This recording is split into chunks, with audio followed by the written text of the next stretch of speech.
जो इमरान खान साहब ने साबित करना था वो उन्होंने कर दिया है। उन्होंने तारीखी जुल्म और ज्यादती बर्दाश्त की है। इस लेवल पे कभी किसी के साथ जुल्म नहीं किया गया। इसके बाद तो आप सिर्फ इंसान को कत्ल कर सकते हैं। देखिए, आप जब इंसान को मारते हैं ना, तो आप एक दफा मार देते हैं, बात खत्म हो जाती है। लेकिन जब आप किसी एक आदमी को रोज मारते हैं ना, और रोज मारते हैं, हर लम्हे मारते हैं, उसको कैद तन्हाई में रखते हैं, उसको अजियत देते हैं, तो वो एक कंटिन्यूस टॉर्चर है। वो मौत से भी बुरी चीज है जो ये लोग इमरान खान साहब के साथ कर रहे हैं। अब एक 74 साल का आदमी है, वो किसी सूरत भी इतना कुछ बर्दाश्त नहीं कर सकता जो कुछ इमरान खान साहब ने बर्दाश्त किया है, और बड़ी इस्तकामत के साथ बर्दाश्त किया। उन्हें कुछ और साबित करने की जरूरत नहीं है। सबको उनकी सेहत की फिक्र करनी चाहिए, बाकी सारी चीजें होती रहेंगी। ख्वाजा आसिफ ने कहा जी कि फैसला हुकूमत ने नहीं करना, फैसला हाइब्रिड निजाम ने मिलकर करना है, यानी एस्टेब्लिशमेंट हुकूमत मिलकर फैसला करेगी। शहबाज शरीफ ने तो यह कहा था वज़ीर आला खैबर पख्तूनख्वा को कि जनाब मैं पूछकर बताता हूं। किससे? आसिम मुनीर से ही पूछकर बताना था। तो इमरान खान साहब की जिंदगी को कंट्रोल करने का जो फैसला किया हुआ, तो अल्लाह रब्बुल इज्जत के कब्जे में हम सबकी जान है। लेकिन यहां पे जो जमीनी खुदा बने हुए आसिम मुनीर साहब ने कंट्रोल किया हुआ चीजों को। ये उनका प्रॉब्लम है और किसी का प्रॉब्लम नहीं है।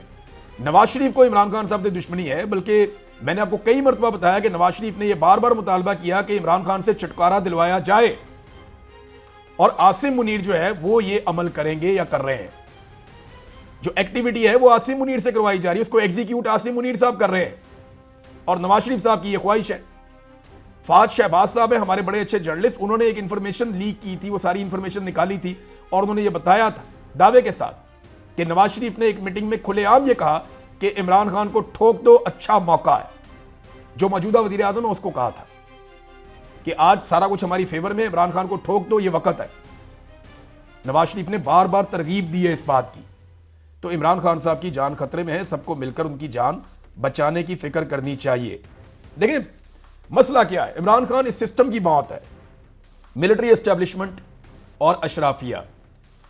जो निजाम इनको सर्व करता है ना, जिस निजाम के ये बेनिफिशरी हैं, इमरान खान उस निजाम की मौत है।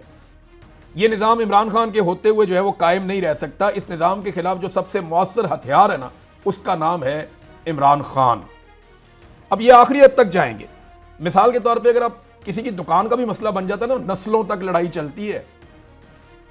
दो लोगों की फसलें होती है ना साथ साथ, बनने की लड़ाई के ऊपर बंदे कत्ल हो जाते हैं कि बनना 1 फुट इधर क्यों है तो 1 फुट इधर क्यों है।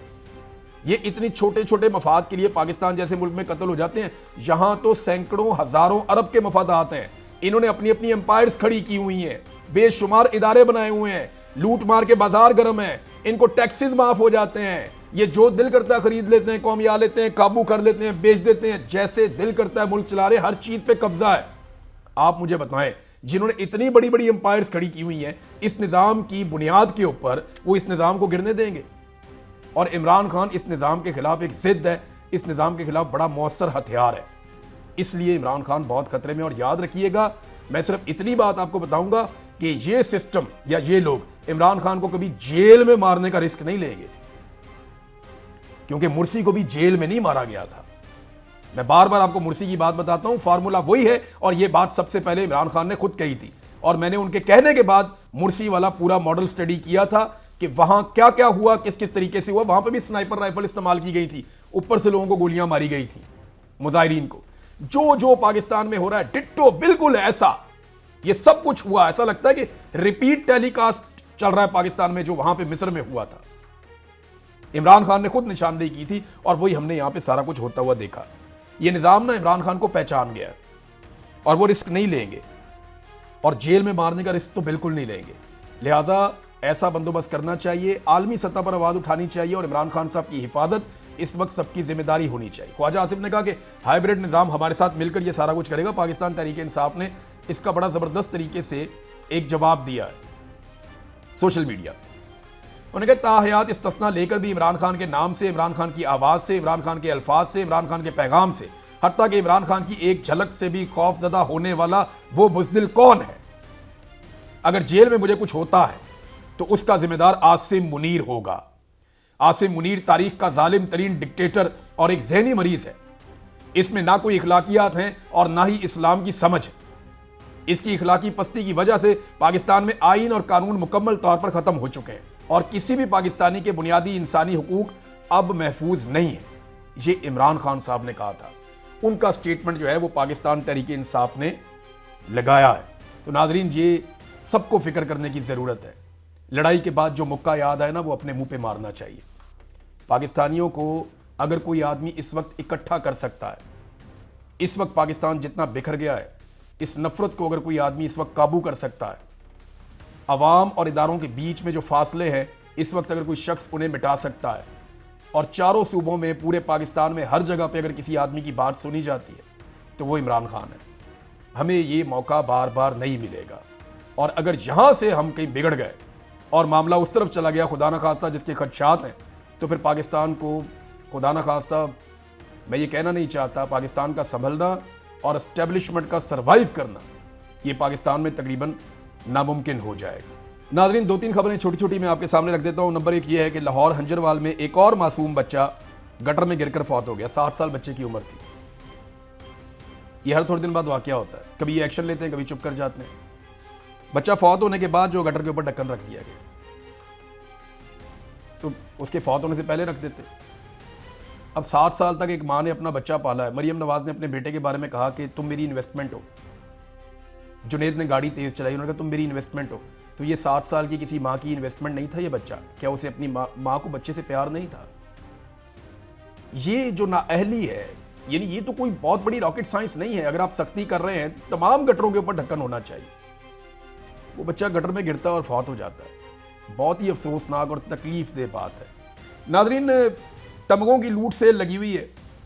19 वजीरों को तमगे दिए जा चुके हैं। 19 वज़रा को तमगे दिए गए हैं और सिविल अवार्ड्स भी दिए जा चुके हैं। जो सबसे बड़े हैं, 10 निशाने इम्तियाज, आला तरीन अवार्ड है पाकिस्तान का, ये भी वज़रा को दिए जा चुके हैं।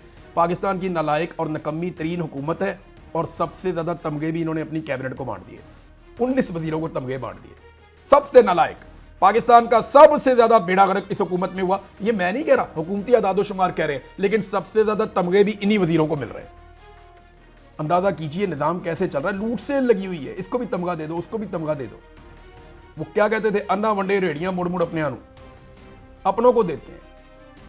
और देते भी ऐसे हैं जैसे कोई पता नहीं इनाम अपनी जेब से दे रहे हैं। भाई ये पाकिस्तान का रियासती अवार्ड है या बहुत बड़ी ज्यादती कर रहे हैं, अब इनकी बेतौकीरी कर रहे हैं। आखिरी नाजरीन खबर मैं आपको यह देता हूं कि डोनाल्ड ट्रंप ने ओमान को धमकी लगा दी कि अगर वो रास्ते में आए ना, या अमरीकी पॉलिसी के रास्ते में आए, तो अमेरिका ओमान के ऊपर शदीद बमबारी कर देगा। अगर ये खलीजी मुल्क ओमान अमरीकी हिकमत अमली में मुदाखलत करता है तो शदीद बमबारी होगी ओमान के ऊपर, ये डोनाल्ड ट्रंप ने कहा। देखिए, इस वक्त ओमान और ईरान के अंदर आबनाए हुर्मुज को लेकर मुज़ाकरात चल रहे हैं। अमेरिका वहां पे चाहता है कि पॉलिसी उनके मुताबिक बने। अब ये खित्ते के ममालिक है, इनको तय करनी है चीजें। अब इस किस्म की धमकी जब डोनाल्ड ट्रंप ने दी है ना, तो मुझे सिर्फ इसका एक ही हल नजर आता है। ओमान को चाहिए फौरी तौर पे सऊदी अरब, पाकिस्तान और तुर्की ने जो इत्तेहाद बनाया ना, ये उसका हिस्सा बन जाए। फौरी तौर पे तुर्की, पाकिस्तान और सऊदी अरब के इत्तेहाद का हिस्सा बने, क्योंकि इन ममालिक ने कहा है कि बाकी ममालिक भी इस इत्तेहाद का हिस्सा बन सकते हैं। ओमान को फौरन इस इत्तेहाद का हिस्सा बनना चाहिए, ताकि अगर अमेरिका ओमान पे अटैक करे तो ये सारे मुल्क मिलकर वापस अमेरिका के ऊपर अटैक कर सकें। तो तब पता भी चल जाएगा कि एक्चुअली ये इत्तेहाद बना क्यों है और किसके खिलाफ बना है। अब तक इतनी, अपना ख्याल रखिएगा, अपने चैनल का भी। अल्लाह हाफ़िज़।